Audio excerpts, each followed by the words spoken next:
बहुत समय पहले पहाड़ों के बीच बसा एक छोटा सा गांव था।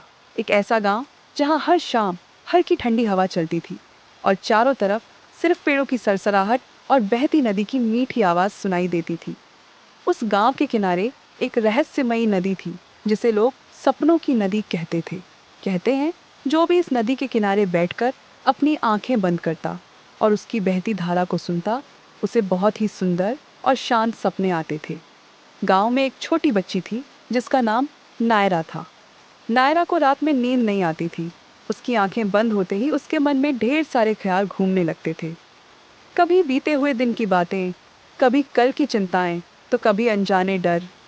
एक रात जब चांद अपनी पूरी चांदनी बिखेर रहा था, उसकी दादी ने उसे धीरे से सहलाया और कहा, नायरा, क्यों ना आज हम सपनों की नदी के पास चलें?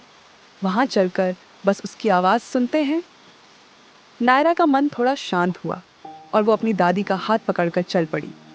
जैसे ही वो नदी के पास पहुंची, हल्की ठंडी हवा ने उसे छू लिया।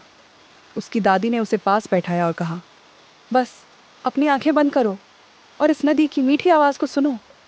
नायरा ने धीरे से अपनी आंखें बंद की। नदी की लहरें हल्की हल्की बह रही थी। पास के पेड़ भी हवा के साथ हौले हौले झूम रहे थे। टहनियाँ आपस में टकरा रही थीं, जैसे कोई प्यारी सी लोरी गा रही हो। नायरा की सांसें धीमी होने लगीं। उसका मन हल्का होने लगा।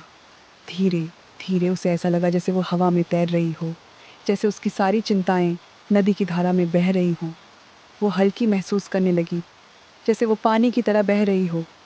हर श्वास के साथ वो और हल्की होती गई, और हल्की और हल्की। फिर उसे ऐसा लगा जैसे वो पानी की लहरों के साथ एक सुनहरी दुनिया में पहुंच गई हो, जहां नर्म बादलों के बिस्तर थे, जहां आसमान में चमकते तारे मुस्कुरा रहे थे, जहां हवाएं धीरे धीरे कानों में कह रही थीं, आराम करो, सब ठीक है, सब शांत है। धीरे धीरे नायरा की पलकें और भारी होने लगीं। उसका मन पूरी तरह से शांत हो गया। अब उसके अंदर कोई चिंता नहीं थी, कोई डर नहीं था, बस एक मीठी गहरी शांति थी।